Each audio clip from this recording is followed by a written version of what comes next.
on the river of Ahava, on the 12th day of the first month, to go unto Jerusalem. And the hand of our God was upon us, and he delivered us from the hand of the enemy, and of such as lay in wait by the way. And came to Jerusalem and abode there 3 days.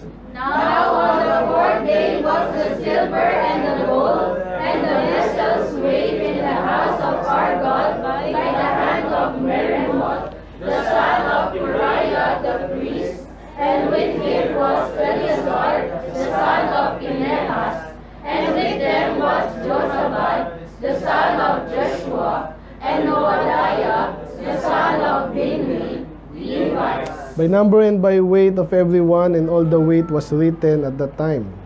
Also the children of those that had been carried away, which were come out of the captivity, offered burnt offerings unto the God of Israel, 12 bullocks for all Israel, 90 and 6 rams, 70 and 7 lambs, 12 he-goats for a sin offering. All this was a burnt offering unto the Lord. May sabay.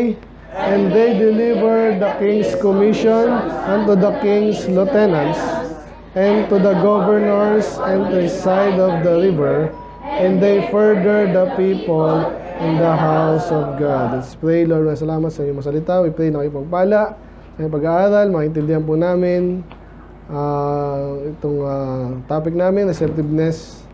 Ito yung maging kami, Panginoon, kami po yung maging receptive, teachable, Panginoon, gaya ng mga bata na pinapanalangin namin, na ganun sila. At according to your word, sila po yung ganun talaga.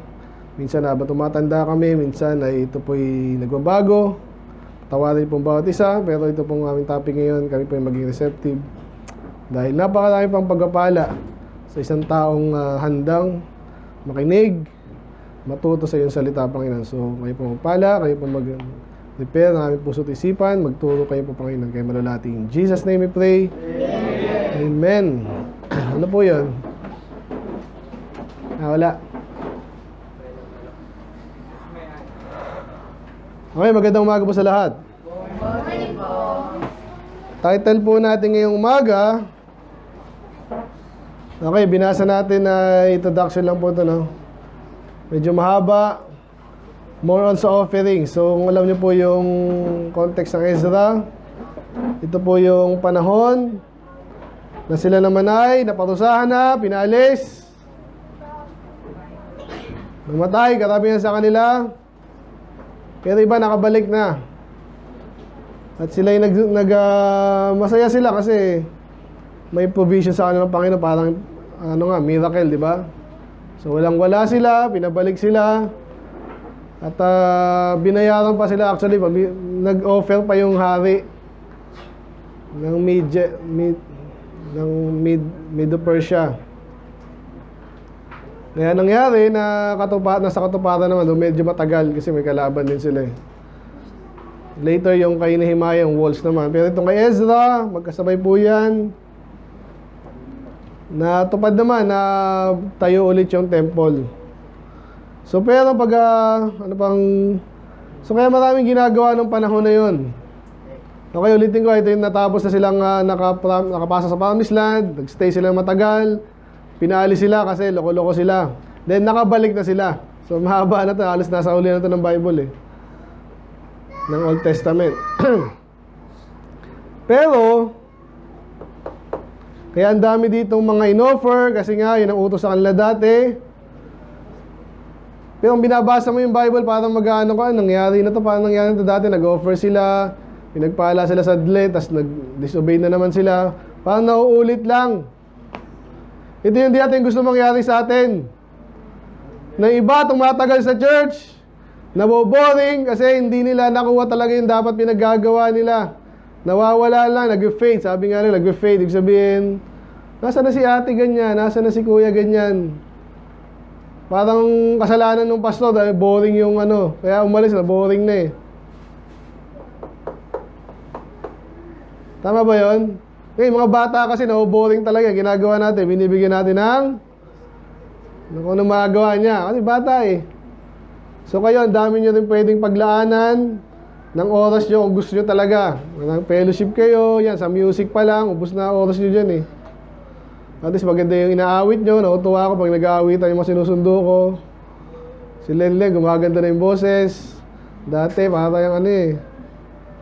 Parang sirang plaka dati. Ay, mali, iba pala yun. Pero ngayon, may boses na si Ate Lenlen nyo. Amen? Amen. Ganun ba yun pag nag-asawa? Dito. Gusto ko yung ganun eh, na busy kayo sa ganun, hindi sa ibang bagay na, again, karamihan ng kabataan ngayon, young adults, mga, kahit mga siya, iba yung pinagkakabalahan. So, ba't iba nabanggit yun? Kasi nga, yung nangyari dito sa tagpo sa Ezra, tsaka sa Israel, basically, may mga panahon na ang ganda, no? Nagpupuri sila sa Diyos as a nation. Talaga naman, pag nag-offer, talaga naman ilang araw yun. Ang dami nila in-offer. So, tuwan-tuwa nyo sa kanila, siguro, hindi naman sinabi masyadong ano eh. Pero obviously, natuwa sa kanila, panahon ni Solomon, di ba? Tinanggap yung offering nila eh. Pinakitaan pa sila ng miracle doon. Talagang nakita nila yung glory ng Panginoon. So, nangyari ulit siya kay Josiah. But anyway, kay Hezekiah, bakit siya ba nagsasawa na naman? Minsan sila as a nation, nag-asawa, hindi na tama yung kanilang pagsamba kasi nga, nagkakamali na sila ng kung paano sila kinikilala at tinatanggap yung mga mensahe ng Panginoon. Yung gustong gawin ng Diyos, minsan iba yung pagkatanggap nila. Amen? Parang komunikasyon nyo. Naalala ko lang yung komunikasyon nyo eh. Totoo naman yun. Dalawa lagi yan. Yung isa magsasabi, yung isa tatanggapin. Minsan maganda yung pagka-deliver, parang signal din yan sa cellphone nyo. Maganda yung pag-broadcast ng tower, yung cellphone mo, kasi nabagsak, kung ano man yan, hindi ma-receive, di ba? Na maayos. So, sino yung problema? Minsan yung nag-send, minsan yung nag-receive, minsan pareho. Kaya spiritual, ang Diyos, at lingkod ng Diyos, sinasabi yung kalooban ng Diyos, yung iba tinatanggap na maayos, yung iba hindi. Kaya ang title natin ngayong umaga is yung sinabi dito ni Ezra. Sabi dyan, that we might afflict ourselves before our God to seek Him a right way for us. So again, ang tagal na nung history ng Israel, pero hinahanap pa rin nila yung tamang kaparaanan para sa kanila. So ganun minsan kahit sa mga churches, ilang taon na kayo, pero every year dapat sinisik natin yung kalooban ng Diyos. Hindi sabihin matagal na kayong church, wala na kayong mali. Mayaman na kayo, wala nang ginagawang mali, wala na kailangang baguhin. Hindi ganun. Kaya ang title natin ngayon, yun nga, to seek of Him a right way for us. Pero ang subtitle natin, receptiveness and teachability. Yun ang ating pinaka-topic tema. Pag sinabing receptiveness, ikaw ba yung tinatanggap mo, natatanggap mo ba yung sinasabi ng Diyos? Yung turo, yung commandment, tinatanggap mo ba yan, binabaliwala mo? And then yung other topic na parang pareho lang to eh. Yung teachability na tinatawag. Ito may kinalaman namin sa mga bata. Habang tinuturo natin yung mga bata, dapat maging ganun sila. Pero consider natin din sila na ganun dapat sila. Kasi nga bata yan eh. Kailangan makita natin sa kanila yung ganitong teachability. Kasi hindi tayo papayag dapat na ano ba gusto nyo? Masaya lang, games lang, pag-preaching ayaw nyo na. Hindi pwedeng ganun. Ikaw yung magsasabi sa kanila noon. Doon mo sila akayin na dapat ganito tayo, hindi tayo puro laro. Minsan may ganyang fun, pero hindi laging ganyan. Naintindihan nyo ba? So kaya bago sila maging teachable, tayo muna. Ganon din yung mga pastor. Ikaw, salita ka ng salita dyan, mag-preach ka, ikaw ba? Yan ang lagi, bumabalik eh. Sa amin po, pag naghahanda kami ng message, pag hindi kami totoo sa message din, anong nangyayari? Parang bumabalik sa iyo, yung term nila eh, bumabalik sa iyo yung preaching mo. So hindi maganda, di ba? So ganun din tayo sa church. Tayo ngayon, magmi-ministry na naman tayo. Though marami tayong ministry, pero ito sa mga kabataan mamaya, Tayo ba'y teachable? Sila ba'y teachable? Hanapin natin sa kanila yon at sa atin din. So, madaling sabi, define na nga lang natin. Receptiveness. Parang receive, di ba? Reception. Receptive. Receptionist. Ano yung receptionist? Taga-tanggap yun. Sila yung unang papasok. Oy, dito daw po yung address. In-invite ako sa ganitong okasyon. Ang unang haharap sa inyo yung receptionist. Alam nila yung mga schedule, inaasang bisita, ganyan eh. So, sinabing receptive, able or inclined to receive. Ngayon, hindi nila tatanggap natin, okay? Pag kalokohan yan, kasinungalingan niya, huwag mo tatanggapin. Pero minsan kasi may mga mensaheng salitaan ng Diyos, minsan napakalinaw na eh. Hindi mo kailangang i-memorize eh. Uso pa ba yun? Hindi mo na kailangang pag-aralan ng gusto kasi ang linaw na. Magmahal ka, huwag kang loko-loko, huwag kang bastos. Magtapat ka sa Diyos. Maging matapang ka sa ibang bagay, mapagmahal ka. Hindi na masyadong mahirap intindihin eh. Ang tanong, tatanggapin mo ba? Yan pag-aaral natin ngayon. Okay, pag sila inclined talagang... Kaya nga mga bata daw, ganun. Kaya ingatan din natin mga bata, pinagkakatiwala sa kung sino pupunta mamaya.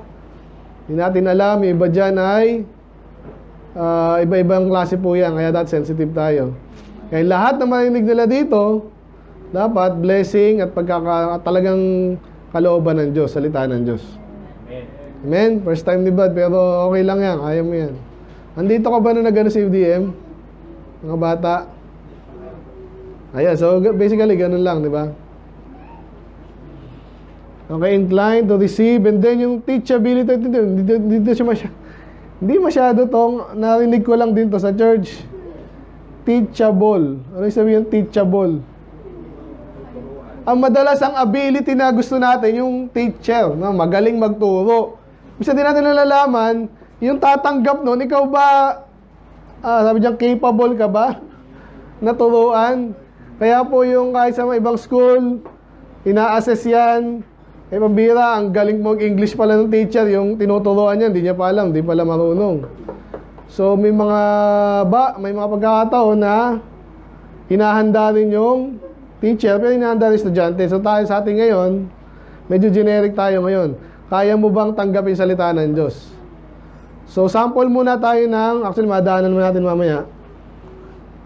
Sino dito yung sa palagay nyo, yung obvious lang muna, yung ang hirap turuan, yung hindi, walang kakayanang maturuan. Ano yung mga obvious na dyan? Sino yung mga mahirap turuan, hindi maturuan? Mga hindi nakikinig, pwede mong himukin siyang makinig. Diba? Tama rin nyo. Pero ano yung mga kondisyon ng mga taong ang hirap hindi receptive. Mga ma-pride. Yan. Alam ko na yan. Hindi nga papasok yan. Sa church, hindi a-attend. Minsan late. Bakit nalilate yung iba? Kasi ang iniisip nun, ay Sunday school lang yan eh. Gusto ko yung talagang mensahe na, yung kantaan eh. Kaya darating yan, ganyang oras, 10:30 na. So gusto ko yung lang, yung pang big boys lang. Yung, kasama pa rin yun eh. Kung hindi yung mahalaga, huwag natin gawin. Ginagawa natin. So iba ganun, kaya late. Kasi importante oras ko, kung importante yung tulog ko eh. Sayang naman yung 5 minutes, 30 minutes na tulog.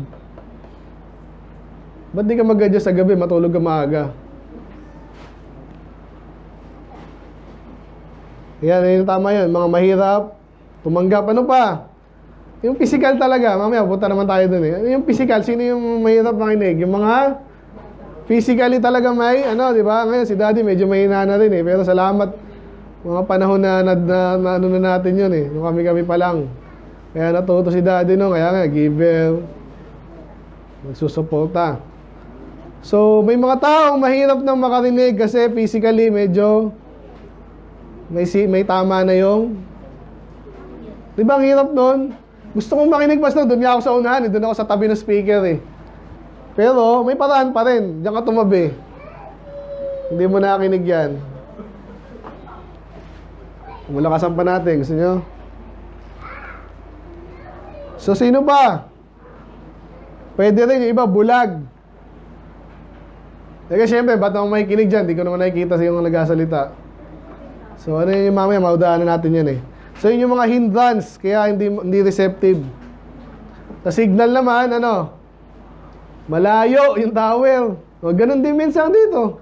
Gusto mo makinig talaga, lumapit ka dito. Amen? Matalsik ba yung laway ko minsan? Hindi nga, di ba? Yung iba, medyo prone doon. Ako, hindi nga eh. Iba, gusto sa napakalayo pa. Anong iniiwasan mo? Kumbaga sa signal, gano'n, mahina signal, malayo eh. Dito naman, gano'n. Kaya nga hanggat maaari, maayos yung ating sound system. Malayo ka, mahina ang reception. So medyo introduction lang po yung ngayong umaga. Tingnan natin yung mga verses na mamaya babalik natin Ezra. Isa lang yan sa example. Kung saan naman, kaya sinabi niyan, naghahanap siya ng tamang paraan para sa atin. Gusto niya, natatanggap niya yung pagpapala at saka yung aral. Na tama. Kasi sa panahon natin ngayon, ang daming religion. Pag nakikinig ako minsan ng mga preaching, kasi nakapila na doon, si CCF na. Si Abante, may mga pari pa. Iniisip ko ngayon, yung mga ibang tao, yun napapakinggan kasi kala nila, pare-pareho may Bible, pare-pareho lang yan eh. So, ang hirap sa panahon natin ngayon, pero posible naman. Kaya, i-describe lang po natin yung mga klase ng kung gaano ka-receptive at teachable yung mga biblical characters, and then matututo po tayo doon, okay? So, subukan natin tapusin yung umaga ngayon. Number 1, very famous po yung the parable of the soil, di ba? The seed and the soil. Pero actually, soil yan eh. Pinag-usa, ilang klase ng soil yon? Mabato, una muna yung wayside, mabato, and then matinik, and then the good ground. 4 lang yun. So, sinong tinutukoy doon? In-explain ni Jesus yun. Yung mga nasa daanan daw, ito yung mga nakikinig lang, hindi naman naintindihan. Ganyan po yan, kahit sa church ka, tulog ka, naglalaro ka, hindi ka nakikinig, kahit nakatingin kang ganyan, iniisip mo, ano kayo ulam mamaya? Ano oras kaya ako aalis? Ano? Hindi ka nakikinig, hindi mo naintindihan, komplikado nga minsan malalim na konsepto, hindi mo pa pinakinggan. Hindi mo naintindihan, nanakawin lang daw yun. May mga taong ganun. At sa umpisa, ganun din talaga ang alam mga bata. Kaya sana naman, habang tumatagal kayo, hindi tayo maging ganun. Kaya sabi doon sa Matthew 6, sa Matthew 13, hindi Mark, Matthew 13, 23. Sabi dyan, but he, hindi, doon muna sa pangit, di ba? Nasa wayside, di naintindihan, ninakaw lang ng demonyo. Iba naman, mabato. Nagkaroon naman ng ugat, kaso mabato nga eh. So mahirap, mababaw ang ugat. Pag mababaw ang ugat mo, ang dali mong sunugin. Sabihin, di ka lumago, konting init, tuyo ka na. May mga halaman ako sa taas, yung iba buhay pa rin kahit tagal kong di na ano. Kasi malalim yung ugat na. Yung iba, ba't ito namatay, ito hindi? Para mga Kristiyano din. Yung isa, talagang matanda na, tumanda na sa church. Excited pa rin, salita ng Diyos. Nakita tayo ng ganon? Dapat ganon tayo lahat. Yung iba, hindi, boring na. Bata pa, kabataan pa lang, nag-uumpisa pa lang, pamilya, yan nga ang exciting eh. Ako, na-realize ko yun, salamat, medyo nahuli pa nga ako eh, kasi pag-graduate na ako ng college noon. Exciting yung mga bata pa lang, tinuturuan kayo paano yung love life, di ba? Yun ang exciting. So yung iba, ngayon, so medyo hindi recipient, teachable. Kaya sabi dito, ano pa tayo, yung bato, no? So hindi maganda yon. Hindi yung thorns, yun, medyo may ano naman, may lalim naman, kaso, yung sa medyo labas na vicinity ng kanyang ginagalawan, saan kinumpara yung mga thorns? Sa buhay natin daw, mga The cares of this world. Tandaan niyo yung mga term na yun. Ibig sabihin, hindi ka isip ko, baka ito ba ako, baka magalit sila sa akin, kamag-anak ko, baka, hindi ka na makalago. So may ugat kayo, pwede kang may potential ka, kaso hindi ka makaspread. Ayoko mag-soul winning, masyadong mahirap yan. Biruin mo, every ganyan. Ganyan, tapos baka masigaw. Hindi ka na lumago. So the cares of this world, hindi ka nakalago. So pero ito yung maganda daw, pinag-usapan natin, ito yung mga taong receptive. Siya na tumanggap na siya ay good ground. Isa lang naman yung buto, siyempre tinaniman, diniligan. Siya daw yung parang isang mga tao na nakinig ang salita, naintindihan, and then nagbunga. Yun naman talaga ang dapat ginagawa ng soil. Binibigyan ng nutrients yung halaman. Okay? At siya ay nagbunga, so dapat ganun tayo. So, ang point natin dito, ang pinaka-goal, magbunga. Pero bago magbunga, tanggapin mo muna yung salita ng Diyos. At maganda. Ako na-observe ko sa ibang halaman ko, sabi nga, makaamoy lang ng tubig. Yung mga oregano, kahit isang dahon lang yon, iwanan mo dyan dahon na nadiligan yun, tutubo na yung damo. Ay, damo yung... Paano tutubo yung dahon? Nagkakaroon ng mga ugat. So, ganyan tayo dapat. Gusto natin salita ng Diyos. Hindi yung pipilitin ka pa. Ay, may merienda sa church. Punta ka na sa church. May merienda. Parang pinangaano sa iyo, ibang bagay. Eh, salita na nga ng Diyos. Ngayon, ang inaintindihan ko, karamihan ng tao ngayon, ang hirap. Mga bata. Mamaya, nung di ko alam, ginagawa ni Mami Ando ngayon, nung pinapangako bagay, langit ang pwede yung pangako dun eh. So, teachable ba tayo? Gusto mo maging mabunga, tanggapin mo, palaguin mo yung salita ng Diyos sa buhay mo. Amen? 100-fold, 60-fold, hindi pare-pareho, pero at least, nagbunga, masaya tayo doon, masaya ang Diyos sa atin, masaya rin tayo. E pangalawa, mga kwento lang po ito ng medyo mabilis tayo, pero at least ma-survey natin. Alam nyo sa Luke, si Jesus po, hindi lahat ng tao naniwala sa Kanya, unfortunately. Maraming naniwala, pero marami hindi. Pero may mga bagay, may mga tao, kahit sa church natin, ganyan, nakakatuwa yan eh. Kasi ako, pag nag-preach ako, lahat yan, gusto ko, pare-pareho naman yan, sana makinig, manampalataya, maglumago.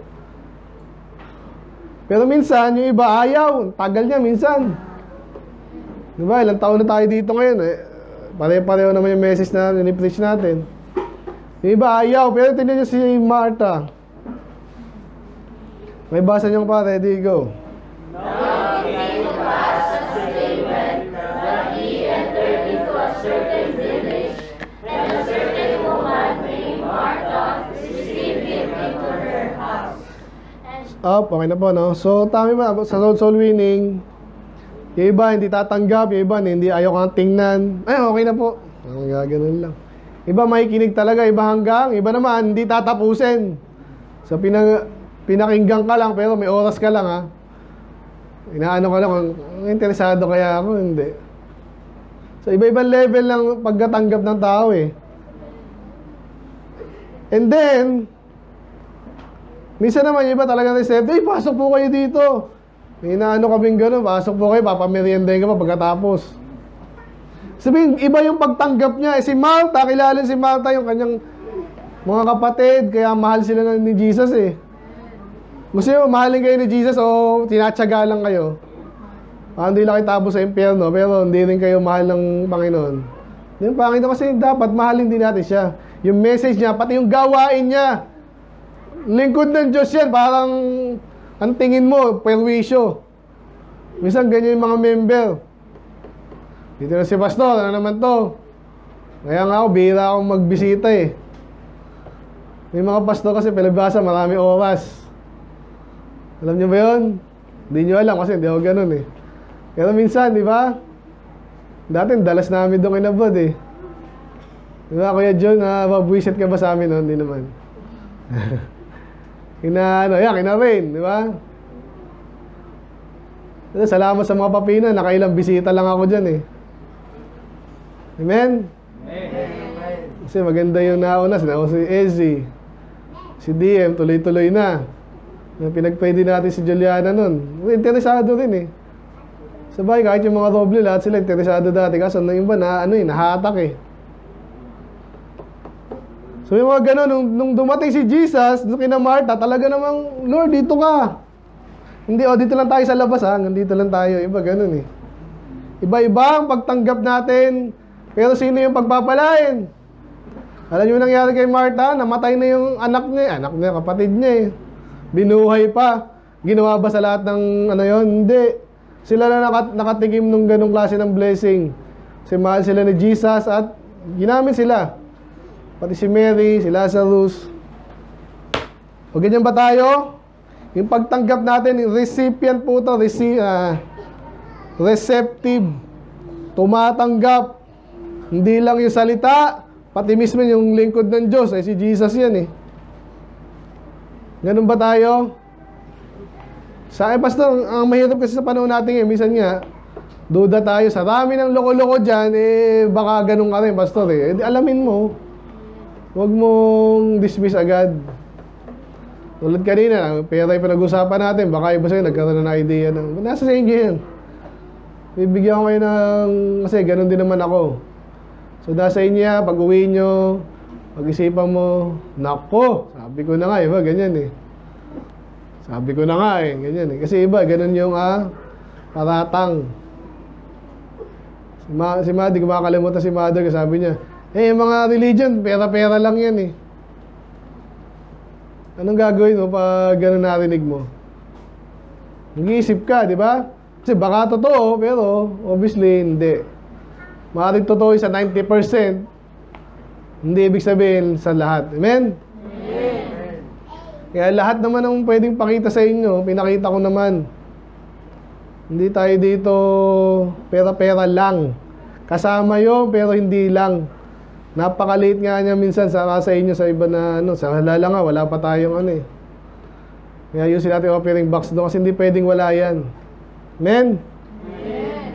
Okay, yung pala sabihin natin ay kay Daddy, pakiayos yung bago mag-14. Offering box doon. Mas maganda nga yung offering box doon, malaki. Okay. Ayun na, si Martha, number 2 example natin. The soil, yung good ground, then si Martha. Ay, ito pala, si Mary. And she had a sister called Mary, which also sat at Jesus' feet and heard this word. Ganun yung mga recipient eh. Kaya napansin ko rin, minsan sa pamilya, minsan yung isa lang may kinig, pero iba, depende. Pag in-encourage kayo talaga ng magulang nyo, pag din-discourage din kayo, ganun din naman. Mahirap, pero pag in-encourage kayo, maganda. Ito si Mary, later may kwento to si Mary and Martha, di ba? Alam nyo na yun. Si Martha talaga masipag, kaso si Mary, yun talagang gusto niya, salita ng Diyos. Kaya in-encourage natin kayo, kung salamat, nagluluto kayo dyan, kayo, kung ano ginagawa nyo. Kaya sana pag preaching na, yun ang gustong-gusto natin. Hindi na ka lang, taga-bantay lang ako sa sasakyan dito, sa dahil doon, may ganun eh. Kaya dapat meron ding speaker doon eh. Dito lang ako sa labas. Bakit? Binabantay ako sa sasakyan eh. Sino ganakaw niyan? Baka magasgasan. Kaya actually, nagkukwentuhan yung mga nasa labas. Parang ayaw yung salita ng Diyos. Parang gusto ko lang kasi bilong ako sa church. Hindi ganun. Hindi ka recipient nun. Hindi ka receptive. Kung may matatanggap ka, una dapat salita ng Diyos. Tuloy lang natin. And they, sa Acts. So sa panahon sa Acts, ito naman nabubuo na yung church. Marami against sa kanila, pero ang dami na po sumasama sa kanila. Pakibasa niyo po, ready, go. Then they that gladly received his word were baptized, and the same day there were added unto them about 3,000 souls. Medyo marami yan hindi naman ulit yan. Pero still, ano nangyari? Una, bago sila magpabaptize, bago sila madagdagan, may nagpabaptize. Bago sila magpabaptize, ano munang ginawa nila? Kaya yung iba doon, sabi ni Kuya, ayaw niya pa magbabaptize. May something yun na, di ba? Baka iniisip niya, hindi, Katoliko talaga ako eh. May mga ganun, tinatanim po yan, ng mga witch, mga wizard. Kaya kahit alam na nilang mali, May kilala kami, ganun din. Alam nilang mali yung CCF. Pero dito lang ako. Bakit? Anong ginawa sa inyo kung mali na yan? Alam kong mali yung Victory, alam kong mali yung Catholic. Pero dito lang ako. Ba't ganun? Hindi sila ganun ka-recipient. Hindi nila tinanggap yung dapat nilang tanggapin. Hindi buo. Tinatanggap ko, Brad, na tama ka sa ganyang bagay, pero mananatili ako sa mali. May something's wrong doon. Ito nung tinanggap nila yung salita ng Diyos. Oo nga, mali pala kami. Ikaw tama, o ano gagawin namin? Sunod. Eh, sabi rin ng Diyos, tanggapin mo siya, manampalataya, ligtas ka na, okay na, no? May next pa dun eh. Maganda, magpabaptize ka rin. Hindi, malamig eh. Yung sabi sa amin kahapon, nilibiro ko lang, malamig po eh. Saglit lang naman, nakita mo ba yung saang bansa ba, sa Iceland ba yon? Ang ritual nila, talagang literal na yelo. Kasi mga Catholic yata yung gumaganon-ganon pa eh. Lumulubog sila dun. No? Yelong-yelo. Ikaw, di naman yelo yan. Magulat ka kung di malamig yung tubig. Diba? So, kailangan sumunod tayo kasi tinanggap natin. Una, yung salita niya. Paano mo tinatanggap pala yung salita? Pinakinggan mo lang? Hindi lang gumano sa pinakinggan mo, iniisip, and then,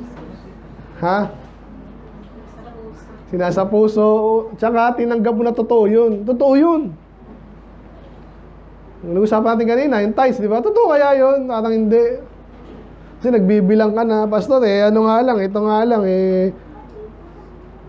basta may pangako ang Diyos dun eh. Amen. Ayaw mo ba nun? Ako, aminin ko sa inyo, nung umpisa ako, talagang duda rin ako dyan. Kasi nga, ang nauna sa akin, yung mga loko-loko nga. Tapos syempre, mag-usabi, pera-pera lang yan eh. O syempre, duda ka agad. Mauna yung pagdududa. So kaya nga, aralin mo.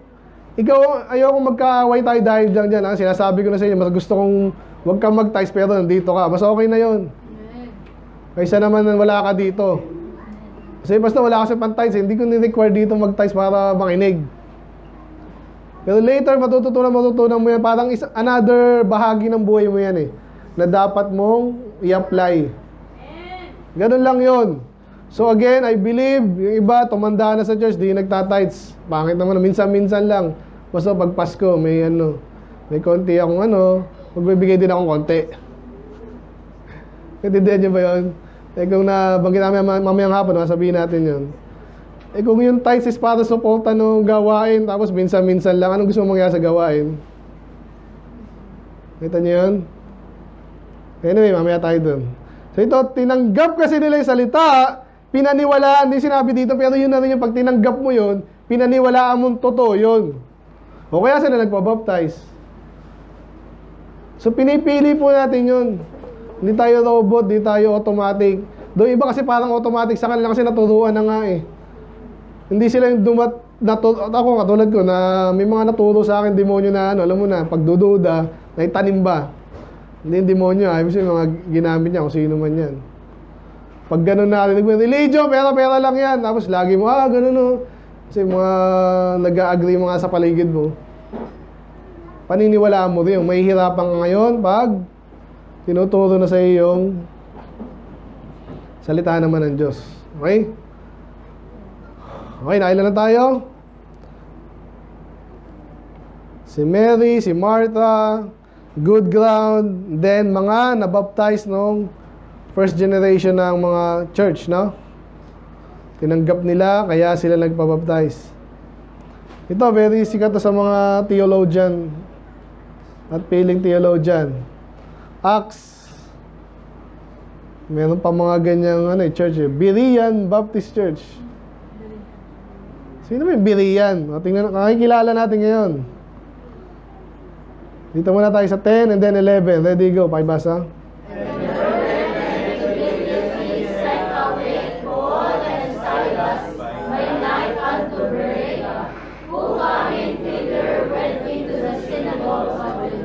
Okay. These were more noble than those in Thessalonica, in that they received the word with all readiness of mind, and searched the scriptures Dapat ito yung pinaka-highlight, ano, no? Pinaka-final. But anyway, so isang beses lang po nabanggit to sa Bible, Berea. Di ba? Pero mapakat matunog niyan kasi yung mga nagkataon, yung mga tao daw doon, mas noble pa sa Thessalonica. Eh, mga noble na rin yun sa Thessalonica, di ba? Mahal na mahal ni Paul yan. Alam niyo yung 1st and 2nd Thessalonians, sila po yun. So, bakit daw sila noble? Hindi dahil mayaman. Ang description sa kanila, in that, bakit sila noble or more noble? Kasi nga, sila naman ay tinanggap din nila yung salita ng Diyos, pero yung dinagdag dito with all readiness of mind. Ibig sabihin, matalino sila, hindi sila yung tanggap lang ng tanggap. Nag-iisip sila, ganun tayo dapat. Ganun yung receptiveness and teachability na gusto natin magkaroon tayo, hindi yung Pastor, sabi nung nasa Facebook, flat daw ang earth, sabi, nag-quote pa sa Bible. Sabi, nag-quote lang sa Bible, mali naman, at naniwala ka na agad. Hindi tayo dapat ganun. Kung tatanong ka pag parang ngayon wala narinig yan. Di ba? Kaya si Manalo, talagang binibigyan. Si Jesus ay tao lang at ganyan. Ay, ganun pala yon. Tao lang pala kasi sinabi sa Bible, tao lang, hindi ka na nag-isip. So, dapat lalo mausapin ganito, napaka-importante. Hanggang matanda ka na, yan ang pinag-uusapan natin, importante kasi yan. So, dapat yung pagtanggap mo, hindi basta tinamad ka na, hindi ka na nag-isip. Anong mangyayari sa'yo? Parang binastos mo yung aral, no? Hindi, may mga bagay po na hindi basta-basta. Kaya nga po ako, sabi ko sa inyo nung isang araw, may nagsabi sa akin, naasar ako. So, gusto niyang usapang balbal. Siyempre, hindi ko na pinatulan. Kasi hindi yun sabi sa Bible din, di ba? Don't give that which is holy to the dogs. Kung alam mo either hindi ligtas yan o nangaasar lang, bayaan mo siyang hindi nakakaintindi. Hindi siya deserve eh. Unless nagpakita talaga ng nagtatanong na matino. So dito, itong mga salita po ng Diyos, hindi ito ginagawang payabangan. Wala tayong mausap. Mag-usap tayo ng Bible habang nagiinuman. Diba? Parang pangit. Kaya ito yung tamang receptiveness na hinahanap natin dapat maging tayo. Tanggapin mo yung salita, hindi lang yung tao. Iba naman ganyan, kahit mga baptist ba't ka naniwala doon kay ganyan? Tinuro niya, mamaya, daan natin si Abante na naman. Ba't ka naniwala doon sa kasi siya, pinagpala siya eh. Nakita mo yung mga member niya, million ng tithes, ganyan. Dahil doon, tama na lahat ang sabihin niya. Ganun ba yun? Nakita niyo ba si Pope? Pag pumunta yun, kahit sa Muslim country, ginagalang yun. Therefore, totoo sasabihin niya. Ganun ba yun? O dapat naka-ready yung utak mo. Hindi mo tinatanggap yung person. Na sabi nila, ganyan daw si Pope, si Manalo, sino pa bang sikat ngayon? Si Peter Tanchi, di ba? Nakita yung member niya, ang dami. Laki nung nila, palakihan po yan eh. Lalo na si Joel Osteen. Ako, baseball yun. Hindi lang, talo yung baseball stadium. Libo, parang 16,000. So makinig tayo kay Joel Osteen, bilhin natin libro niya. Hindi. Dapat yung utak mo nakahanda. Hindi mo tinatanggap yung salita lang at saka yung person dahil matunog yung sinasabi niya. Masarap pakinggan, madaling tanggapin. Hindi, dapat ready yung utak mo. Amen? Yes. At kung duda pa kayo, ano sabihin ng ready? Sabi niya, and search the scripture daily. So, nung may tinuro sa kanilang araw na to, totoo ba yun? Sinabi niya kasi minsan, hindi mo agad tatanggapin kasi di mo pa inaral eh. So, pag binigyan mo na yung sarili mo ng panahon, na ibig sabihin, oo nga, mali pala tayo, pastor. Mali tayo, di mali, wag tayo magpapatuloy sa mali. Dapat ganun. Ang linaw pala sa Bible eh. Yun ang tanggapin natin. Yung sinabing whether those things are so, yung sabihin, kung ganun ba talaga. So, ganyan tayo dapat Hindi tanggap ng tanggap na parang bata na, opo, ano ba, si Kristo, flat ang earth, opo. Kristo tao lang, opo. Long hair si Jesus, opo. Parang robot.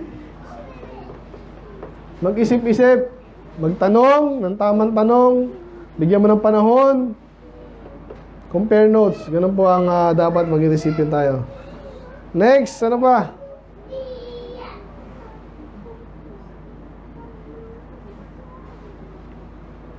Ito naman, si Paul naman, nagpapasalamat sa mga taga-Thessalonica. Ayan na, Thessalonica na. Nabanggit na sila kanina eh. Makibasa po, ready, go. For this cause also thank we God without ceasing, because when ye received the word of God, which ye heard of us, ye received it not as the word of men, but as it is in truth, the word of God, which effectually worketh also in you that believe. Thank we God. So ganito yan. So again may mga tao daw, ito mga lingkod ng Diyos, si Paul, sanay na siya eh. Iba hindi maniniwala. Pero alam niya, totoo yung sinasabi niya, kaya siyempre confident siya at mapasalamat siya pag maniniwala. Pero ito may taga-Thessalonica daw, at tama naman to. Kaya nga nabanggit sila kanina siguro, kinukumpara sa Berea, okay din sila. Hindi sila parang Iglesia ni Manalo na opo ng opo. Kaya nagpapasalamat siya. Pansinin niyo itong ginawa ng mga taga-Thessalonica. Tinanggap daw nila yung salita ng Diyos na narinig nila sa atin. Sa amin. Sa amin, no? At hindi lang yun parang salita daw ng tao, na parang salita talaga ng Diyos. Kasi ganito po yan. Yung iba, sinabi mo lang yan. Paano nabasa mo dito? Parehong sinasabi ng lingkod ng Diyos, parehong sinabi ng salita ng Diyos. May kinig ka ba doon? Pastor, ikaw lang yan. Ilang taong ka na ba? Hindi ka mayaman. Kasi sinabi ko, salita din ng Diyos. So kaya pinurin niyo yung mga taga-Thessalonica, nagpasalamat siya sa Diyos. Basically, ganoon na rin yun. Kasi yung sinabi ni Paul, galing naman salita ng Diyos. Salita naman talaga ng Diyos. Yung sinabi niya, parang salita ng Diyos. Kasi nga kung hindi eksaktong sinabi ng Diyos yung sinabi ni Paul, still, pareho pa rin. Alam niyo ba yun? Pwede ba yun? Makikita natin sa pag-aaral salita ng Diyos eh. Kaya nga, yung iba, ang tawag dito, tinutulig sa New Testament, scripture ba yan? Ito yung sagot doon. Ininterpret, pinangaral ng mga apostol yung salita ng Diyos ng panahon nila, first century, wala pang New Testament. Bakit ngayon? Bakit naging salita rin ng Diyos? Yung sinulat ni Paul. Kasi pareho lang sila, wala silang mali. Inspired. Binigay yun na talagang saktong-sakto, walang mali. And then, sinulat din, andun yung doktrina. Yung sasabi dito, tinanggap ngayon natin. Yung sinulat ni Paul, ni Matthew, ni Luke, ni John, ni Peter, na parang salita ng Diyos. Kasi talagang salita ng Diyos yun. Nakita niyo yun? Kaya ngayon, ganito yung isa mga pag-receptive ka, hindi mo ba sinabi mo lang yan eh. Paano kung napatunayan mo na lingkod talaga ng Diyos yun? At medyo iba lang yung wording niya kasi Tagalog tayo, English yung Bible natin. Yun ba talaga yun? Pero kung receptive ka nga, alam mo na tinitimbang mo naman ang konsensya mo. Kung ano sinabi sa English, yun din sa Tagalog. Medyo iba yung explanation ni Pastor Ace, pero yun din talaga yun. Tinatanggapin mo yung salita ng Diyos pa rin yun. Amen? Amen. Paano mo sinabing Diyos si Pastor Ace? Hindi nga, salita nga ng Diyos. In-interpret, eksakto naman. Nung tinanggap mo, hindi ko gusto yung mukha ni Pastor Ace eh. Hindi tanggapin mo yung salita. Hindi, wala akong ginusto sa'yo. Gusto yung mukha ko.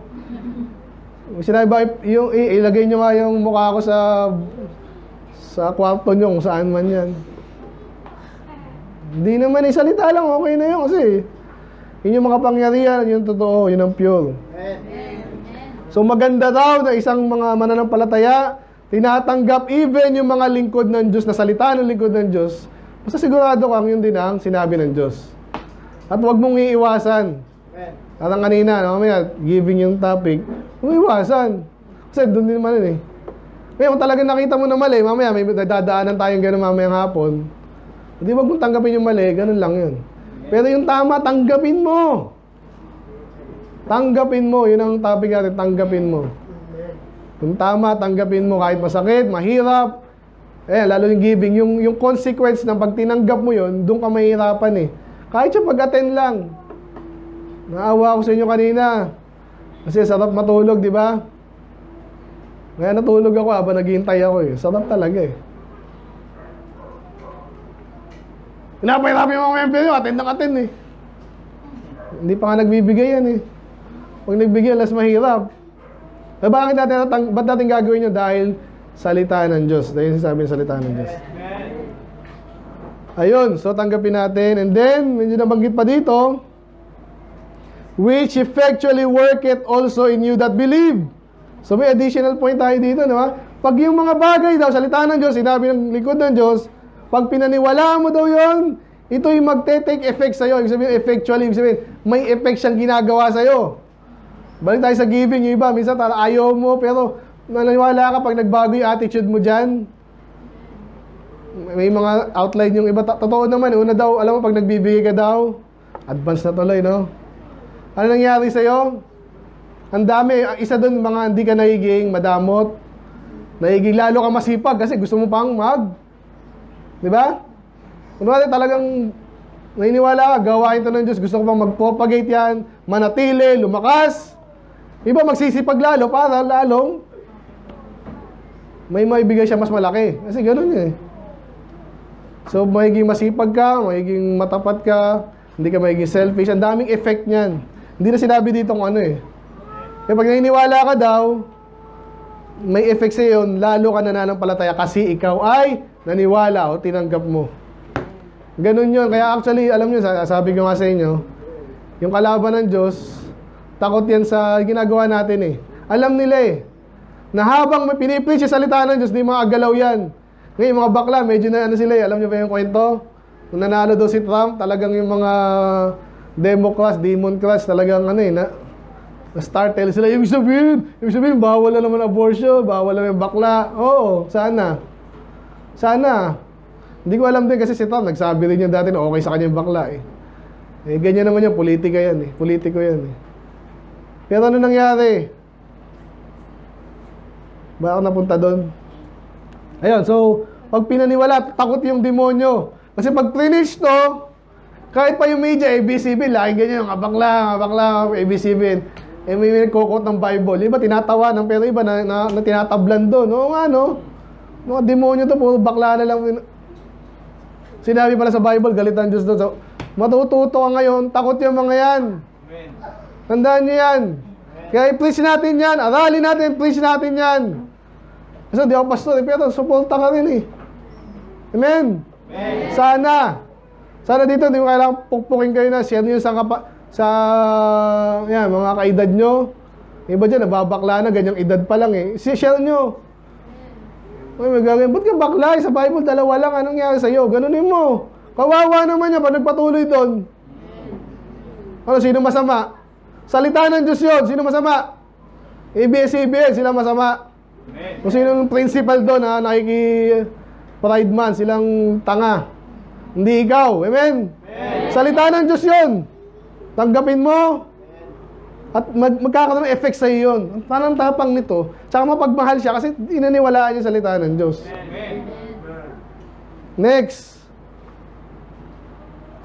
Ang dami pa, sorry. Hindi, konti na lang to. Romans, sorry.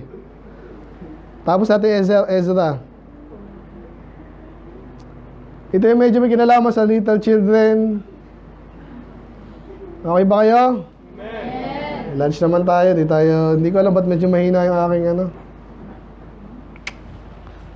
Parang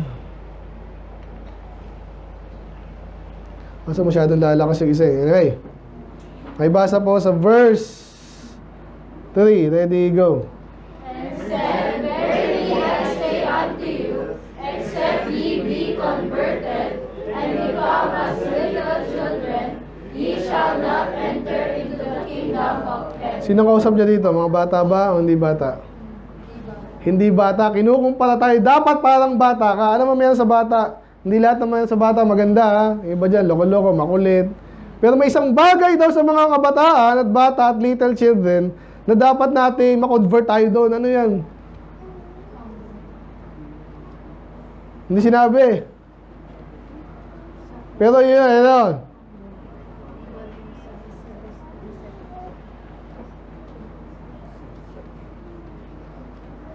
Hindi pala nabanggit dito, pero tama yun. Teachable ang mga bata eh. Kaya mamaya, tingnan nyo yan.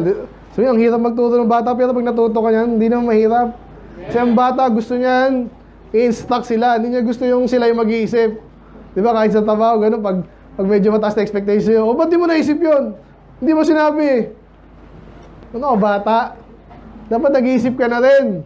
Pero yung mga bata, gusto nila, i-instruct lang sila. So, pero dapat, teachable.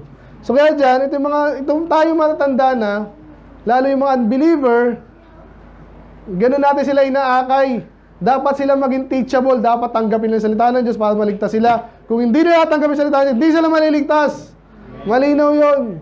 Kaya gaano ka-importante itong topic natin yung teachable. Napaka-importante. Pag hindi mo nakikita sa kanilang panalangin mo pa, kulang pa yan. Di mo sabi, oy, ligtas na yun. Kasi, ganyan. Huwag mo i-adjust salita ng Diyos dahil sa ibang tao. Dahil malinaw dyan, dapat silang ma-convert. Dati silang hindi teachable, dapat maging teachable sila. Ngayon, at pagdating sa pagiging receptive ng bata, nakita nyo kami, makikita nyo yan. Ay, sabi ni Kuya Eji, taas daw kamay, taas ang kamay. Kembot naman. Ganyan yung mga bata eh.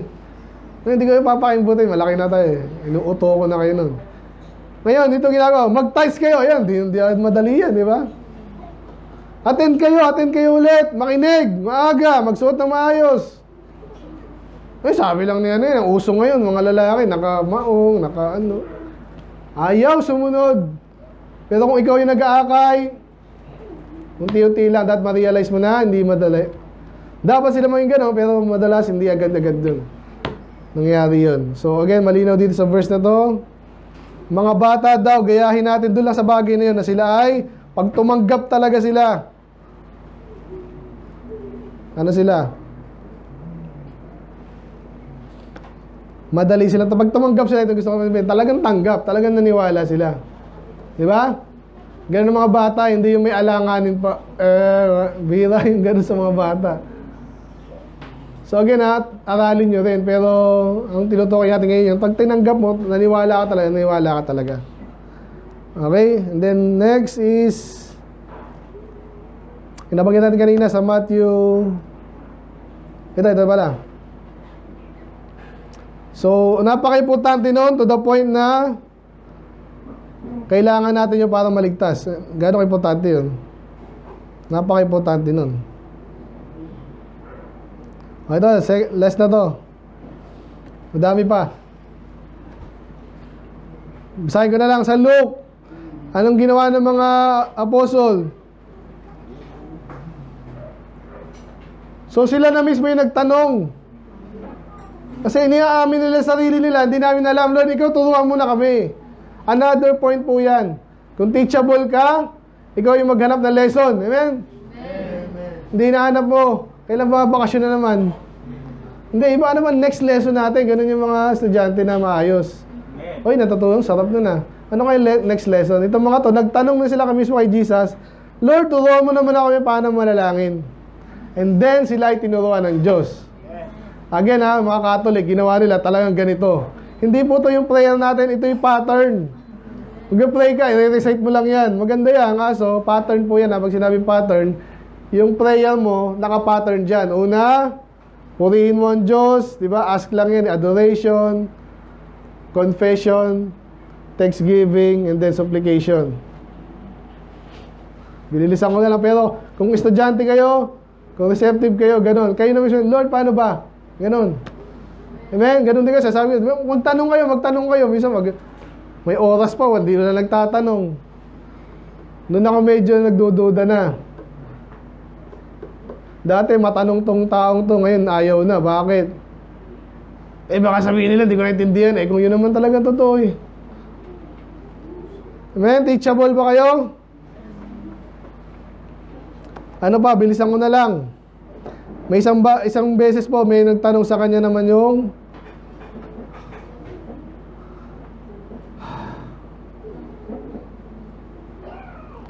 blind man, tinanong siya, Lord, sino ba ang Panginoon para maniwala ako sa Kanya? Yun ang maganda, di ba? Kasi ayaw maniwala lang kahit ano. Sino ba ang Panginoon? Basahin na nga natin.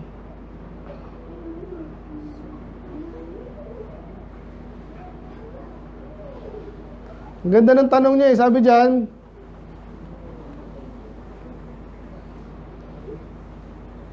so sinabi ni Jesus heard and cast him out, and yet found he said, dost thou believe the Son of God?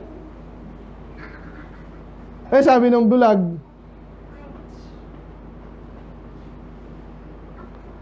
who is he? Paibasa niyo dahil sinabi, ready, go.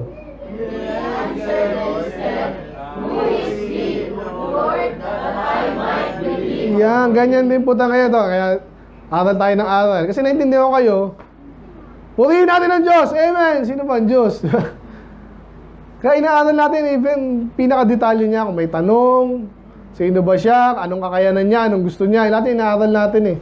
Para maniwala tayo sa kanya. Ano bang ginawa niya? Ano bang kakayanan niya? Anong pinagkaiba niya sa pen? Anong pagkakaiba niya sa Diyos ng Catholic, ng Hindu? Kinikilala natin, ganyan ang taong deceptive.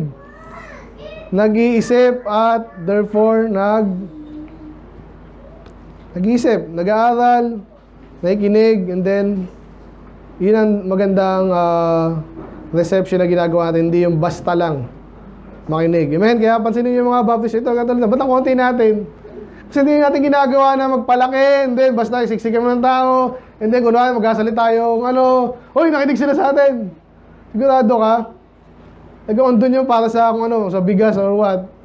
Hindi nakinig yun. Nakikinig talaga itong mga yung talagang sinasadya nila magpunta dyan every week. Yun ang makikinig kasi kaya sila pumunta dyan para makinig. Amen. Kaya ganun po, inaalam natin, sino ba Panginoon para tayo yung manampalataya sa Kanya. Ang dami, no? Isa pa. Ito, ganun din. Alam niyo yung eunuch, Ethiopian eunuch, sikat na sikat. Madalas ang kwento dito yung baptism. Yung requirements sa baptism, of course, is maligtas. So, bago yun, ito yung tanong nung kasi nga nilapitan ni Philip eh. Yung nagbabasa ng Isaiah, naintindihan mo ba yan? Kaya sabi niya, naintindihan mo ba yan? Dahil salamat dito sa eunuch, siya? Hindi siya katulad ng mga kulto. Pag tinanong, naintindihan mo talaga yun? Paano mo sa plate rib? Ayun, sabi niya totoo yun. Wag mong tatanungin, makagalit yung iba ha. Pero maganda iba, makikinig. Paano mo sabing mali? Yan. Sabi yung eunuch dito, paano ko maintindihan? So inamin niya, hindi niya naintindihan. Again, ganyan yung receptive na tao, teachable. Yung iba naintindihan na raw niya kahit hindi. Tinignan, paano hindi niya naintindihan? Naintindihan ba yan? Paliwanag mo, sablay. Paano mo tuturuan yung ganun tao? Hindi mo tuturuan. Hindi mo kaya tuturuan. Hindi teachable. So, ang taong teachable, pag tinanong mo, aminin niya. Hindi ko naintindihan. Tapos, paano kung, ang ganda na sinabi, parang tinuruan talaga tayo lahat. Paano ko maintindihan kung walang kapaliwanag? Yun ang dapat mong sagutin. Ang tao, minsan, kailangan, lalo ito, unbeliever pa siya noong una eh. Amen? So tayo ganun, huwag kang mag-a-assume dahil lumating kasi discerning word, Baptist Church, discerning word. Matindi yan. Pero may iba talagang di ka pa alam. So ang taong teachable, honest. Okay? Sabi niya, and he desired Philip that he would so. In-invite niya. Amen? Ako, paano niyo ako invite na tuturuan kayo? Magtanong. Pwede magtanong, pwedeng umaten, pwedeng magtanong. Invite sa bahay. Pastor, mga 3 oras na usapan to. Pwede ba sa... Walang problema. Basta seryoso. Amen? Amen. Ako pa magdala ng pagkain. Gusto mo. Gusto ko yun. Amen? Amen. Ganyan ang taong teachable. Ano pa? Malapit na po tayo matapos. Malapit na tayo sa gitna pala. Nes. Bilisan ko na lang to. Ano pa? Si Paul. Bakit? Kailan nyo unang nakakita si Paul? Ano yung tagpo? Bukod kay Stephen, nakita natin si Paul nung sa Damascus Road. Anong tinanong niya? Alam niyo tinanong niya agad?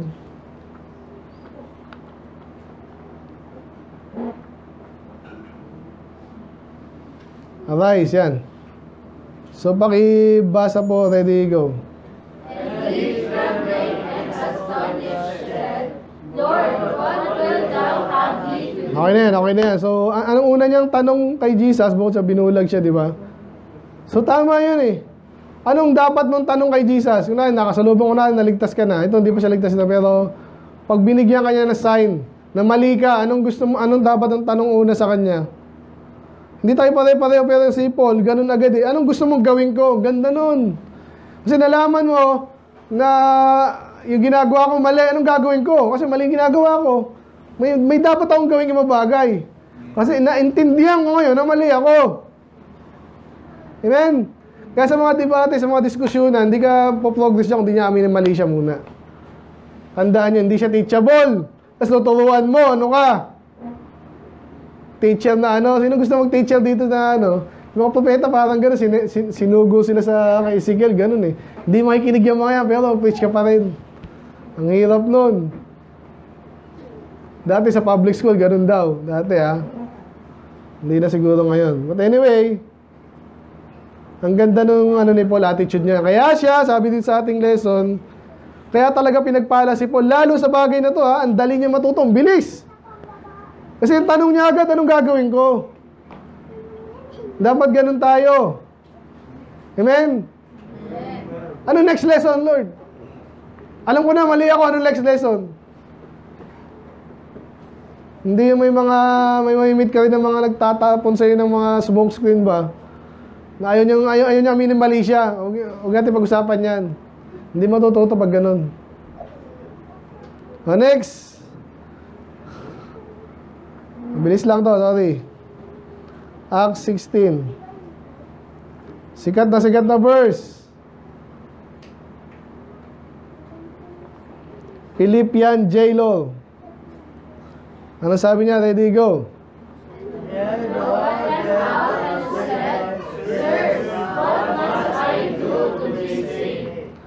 Ganda, di ba?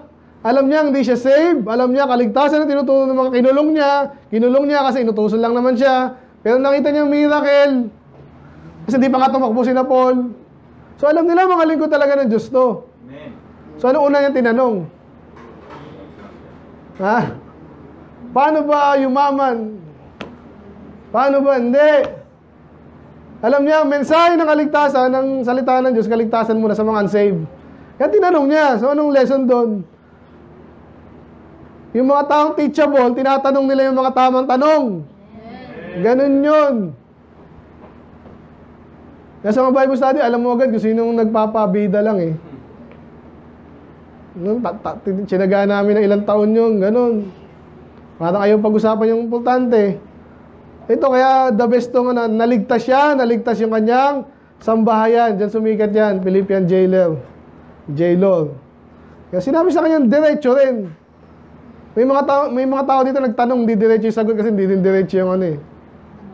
Kung naalala nyo sa Ezekiel, sinabi ko yung sa Ezekiel, lumapit sila kay Ezekiel. Anong sinabi ng Diyos? Hindi sabi ng Diyos, sandali lang, tatanungin ko ng Diyos. Sabi ng Diyos, huwag mo na sagutin yung mga yan. Nabasa niyo na ba yun? Huwag sagutin na, hindi naman handa yan eh. Ang hinanda nila, yung pang-kontra sa'yo, pag may nagsalita ka, kukontrahin ka lang yan. Ganon din pala si Jeremiah. Pero ganon din kay Ezekiel. Sabi, matatawa kami sa ano eh. Pag binasa mo yung Bible. Kaya dito, kaya magandang example ng Philippian jailer, nagtanong, sinagot kasi tama yung tanong niya. Nakahanda na siya. Kalaban nila yung bakit siya pinakinggan. Eh, kasi nakita niya, lingkod ng Diyos to eh. Naligtas pati mga sambayan niya. Amen? Ganon tayo dapat. Last na tayo. Last, 1, 2, 3, 4, 5. Okay ba kayo? Okay pa. Psalms. Kasi pag hindi kayo okay, hindi kayo teachable. Psalms 40.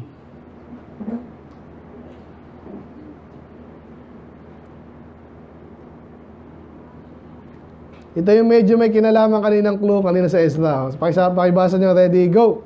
Sacrifice and offering thou didst not desire, my ears hast thou opened, burnt offering and sin offering hast thou not required. Ano?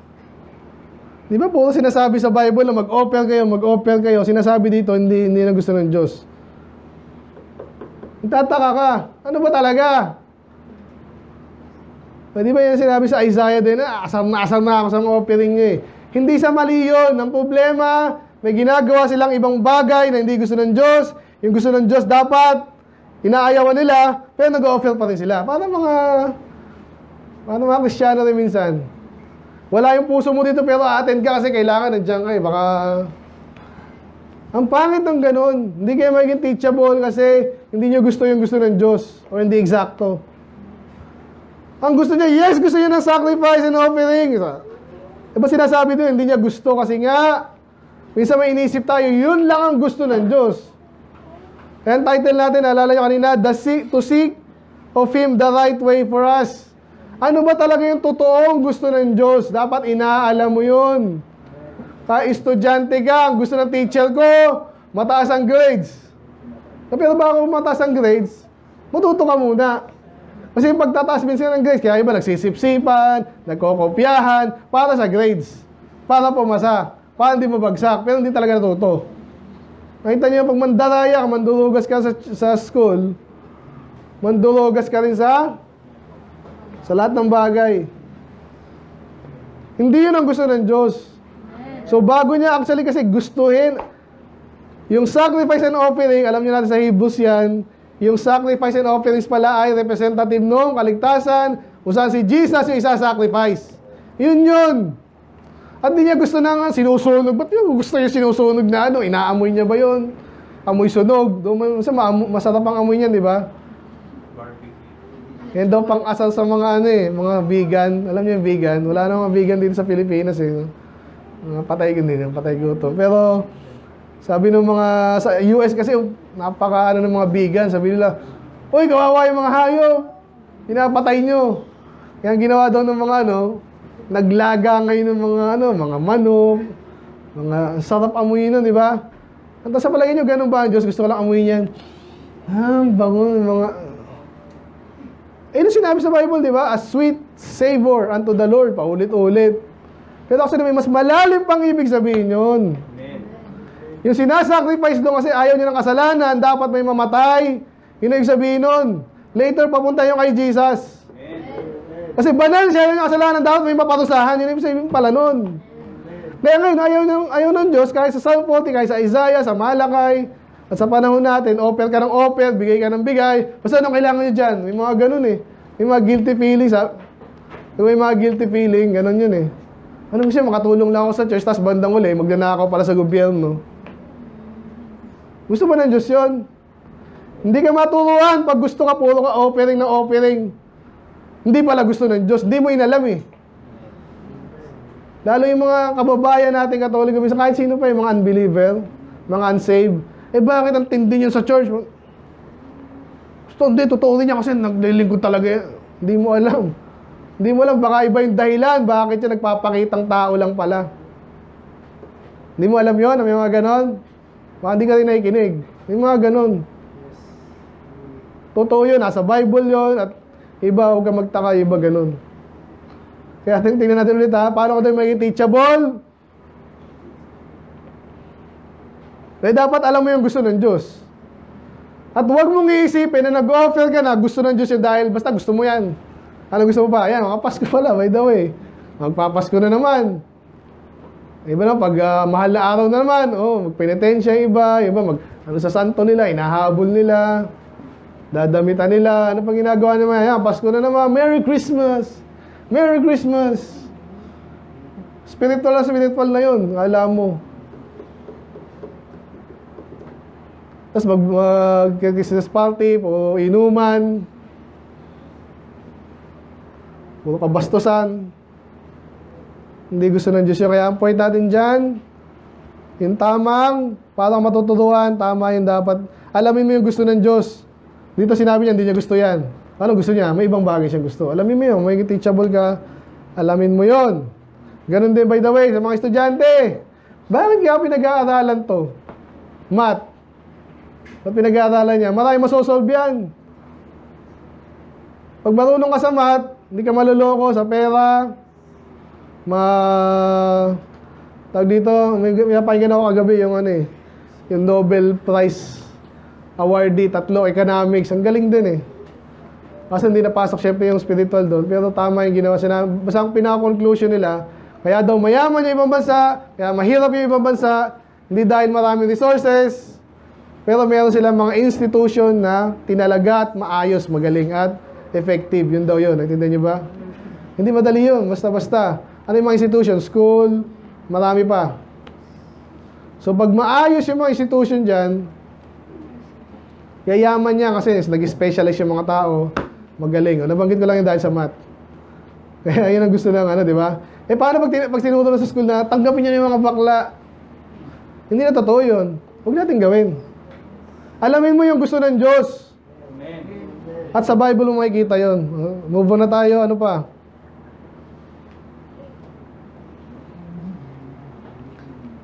Proverbs 18:15.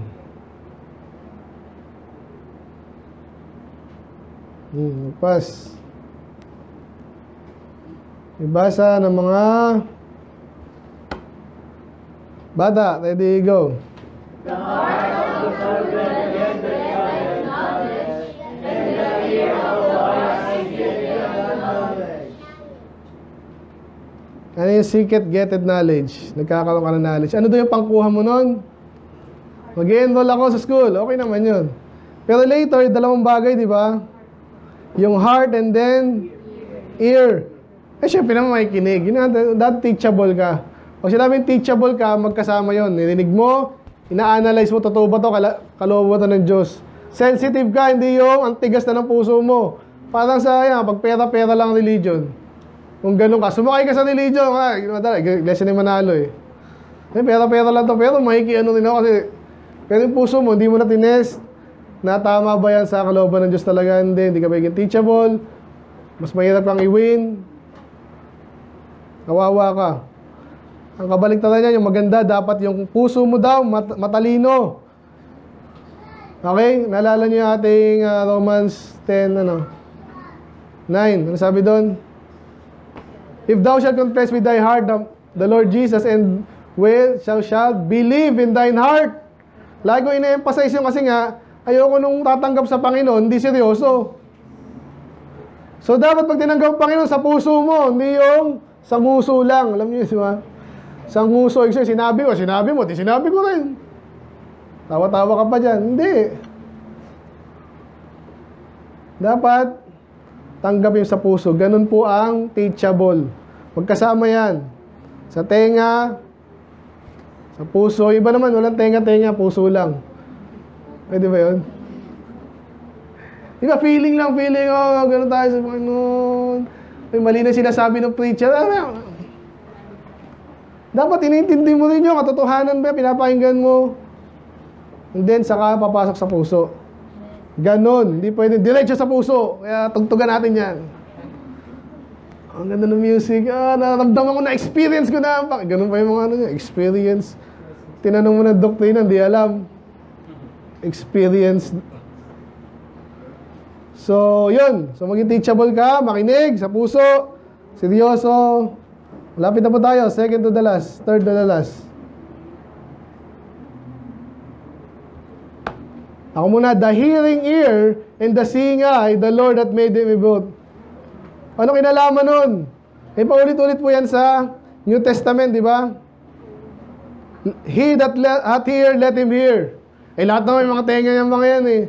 Hindi nga tinutukoy sa atin sino yung talagang gusto makinig, may pandinig. Ibig sabihin, may kakayanan o yung gusto. Ganun yun. Kaya, hindi ka pinipilit. Kanina, nag-ano tayong tayo, mamaya, lalang hapon. So, sino yung nakikinig? Nasa inyo na yon. Nilinaw ko lang, yun ang trabaho ko. Ang Diyos, pagpapalain niya yung gusto niyang pagpalain, according kung paano sumunod. Alam nga naman, pareho-pareho tayo. Amen? Mas may inggit pa yung iba. Nakita ko, ba't pinagpala yung nakinig siya, sumunod siya eh. Tapusin ko na.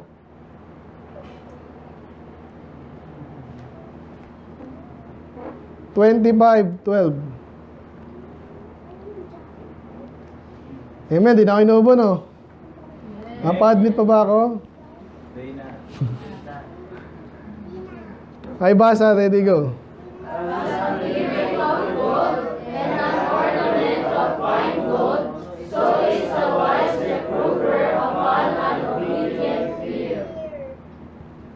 ganda, di ba?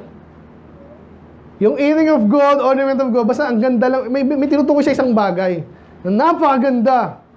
Ano yun? So is a wise reproof. Dalawa. Oh, komunikasyon. Dapat maganda raw yung nagsasabi pero hindi lang basta wise, reprover. O yan na. Pinagalitan ka, tama naman, sinabi. Pag kailangan malakas, malakas. Pag kailangan matindi, matindi. Pag hindi naman, so yun, matalino tong tao to.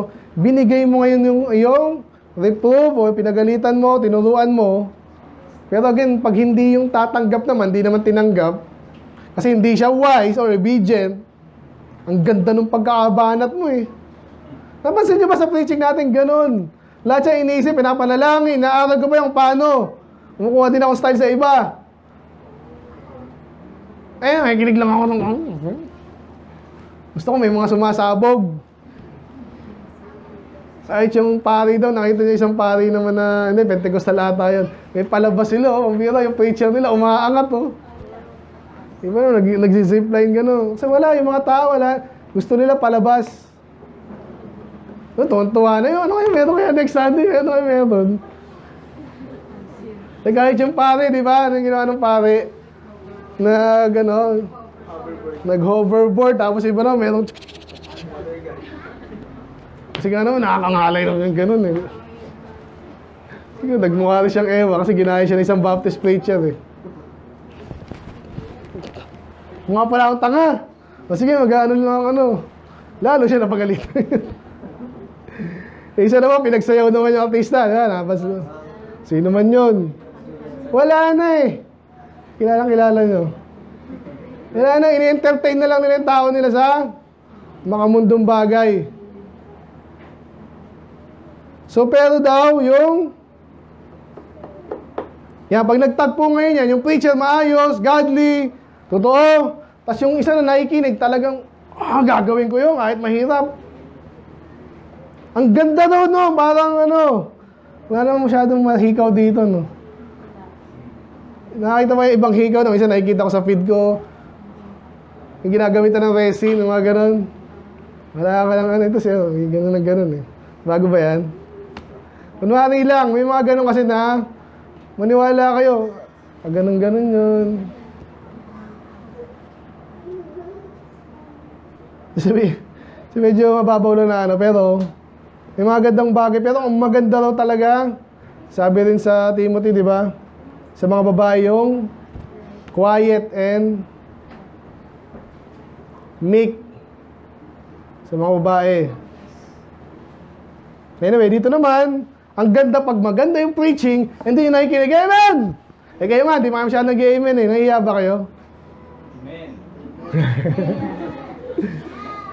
Hindi nakakahiya yung gusto ko yun. Sana gusto nyo rin. Amen. Totoo, maayos. Basta pag pinagkatawa natin yung si Pope Egat, kailangan talaga eh. Nakakaawa nung... Ito yung ginagagawa ni Pope, oh. So, paano tayo maloko doon? Kaya ni Austin, ni Vice Pangit. Dapat amen. Kasi totoo yun. Yes! Ganda ng preaching na naman ngayon. Magiging teachable, binuhin mo yun. So mamaya, tapusin ko na. Last na lang. Last. Nakain naman tayo dyan eh. 13:6. Nabanggit na to kanina. Hay. 16 pala. Ay basa, ready, go.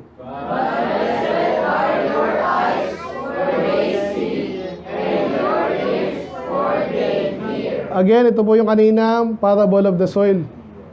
So, hindi niya in-explain sa iba yun. Pastor talaga, Jesus, bakit naman Lord? Bakit puro parable ka dyan? In-explain niya yun sa mga disipulo niya. Bakit di sa kanila? Hindi na sila makikinig eh. Kayo sumusunod kayo sa akin, nakikinig kayo. Kaya sabi niya, pinagpala ang iyong mga mata kasi nakakita sila. At ang iyong tenga na nakakarinig sila. Ano nga naman silbi ng tenga na hindi nakakarinig? Parang pinag-aralan natin last time, yung idol, di ba? Kaya tinatawanan natin, mukhang ewan. Ni si Joshua, yung dito, yung... Nalala niyo ba yan? Yung idol. May mata, hindi naman nakakita. May tenga, hindi nakakita. Walang kwenta. Ganun din tayo. Buhay na buhay yung preaching eh. Tapos ikaw, naisip mo anong ulam. Amen? Ano daw, pinagpala ka pag ikaw ay teachable. Tinatanggap mo yung dapat mong tanggapin, pinagpala ka. So, yan ang iwanan ko sa inyo. Kayo ba ay pinagpala? Kayo ba ay nakikinig? Kayo ba ay teachable? By the way, again, may mga bagay na madaling tanggapin. Okay? Kaya obviously, ilagay na natin sa utak natin dito, yung mga bagay na mahirap tanggapin, pero totoo. Amen. Ang tanong sa'yo, teachable ka ba? Kaya ko bang explain sa'yo yan? O kailangan mag-master's degree pa para lang ma-explain? Baka lalo mo hindi maintindihan. Tanong mo sa sarili mo, tanong mo sa katabi mo. Nakikinig ka ba? Tanong mo. Teachable ka ba? Hindi ako teacher. Hindi, teachable. Kaya ka ba maturo? Wala ka ng pag-asa. Ayan. Sana tayo maging teachable. Amen? Let's pray. Lord, salamat sa iyong mga salita. We pray na kayo po kumilos sa amin. Mamayang after nito, Lord, o ngayon mismo, nakita naman namin medyo specific yung aming topic, Panginoon. Medyo naka-lean din mamaya, Panginoon, dahil makikita na namin mga bata, yung iba dyan, madaling turuan, yung iba hindi. Targetin namin, una, yung mga sarili namin, na kami muna yung turuan nyo. Turuan nyo kayo paano mag-minister sa mga batang ito, Lord. Turuan nyo kayo paano maglingkod. Paano namin kayo please, paano matuto, paano mabilis, magpalain. Dahil doon mag-uumpisa lahat. So, yes, parang medyo, sabihin natin, parang topic ng bata ata ito. Pero lahat kami, Panginoon, bata sa harapan nyo. Kami po yung maliit sa harapan nyo, Panginoon. So, nawa kami maging teachable, maturuan kami, hayaan na yung maturuan kami. Lalo yung mga dakilang katotohanan nyo, Lord. Iba, mahirap tanggapin, hindi madali, hindi rin ganun kabilis. But, Panginoon, kausapin nyo kami, turuan, kung medyo mahirap yan. Alam namin bakit mahirap. Ang dami na example, Panginoon, sa inyong salita at sa panahon namin. So, hindi po napakahirap. Kung talagang mahirap para sa amin, tulungan niyo po ang bawat isa. Especially pagkatotohanan yan. Yan po yung gusto namin sa aming buhay. Kayo pong tumulong sa bawat isa. Sa inyong lingkod, Panginoon, salamat sa galingan, Panginoon. Magtuloy-tuloy na to, Lord.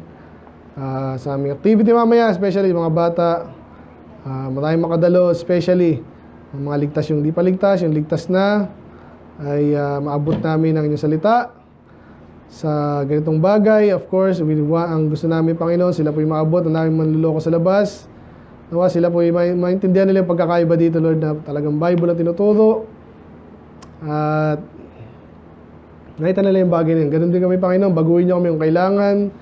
Yung mga medyo hindi pa nagmamahal masyado sa kaluluwa, sa ministry, may kulang pa. Hindi masyado nagpa-participate, possibly dahil hindi ganun kalalim, Panginoon, tingin namin sa inyong gawain, Panginoon. Minsan makasarili kami, minsan ay nga po, hindi namin nanunawaan, Panginoon, yung mga bagay na importante sa inyo. So, I pray na tulungan yung bawat isa. Yung mula natin. Pagbasbasan niyo din po kami kakainin. Fellowship din po, Lord. Maraming salamat sa naganda. Bilisan lang po ito, pahinga, and then ministry na ulit. So, bigyan kami lakas, Panginoon. Sa aming kakainin, kayo magpala, Panginoon. Kayo malalati rin. In Jesus' name we pray. Amen.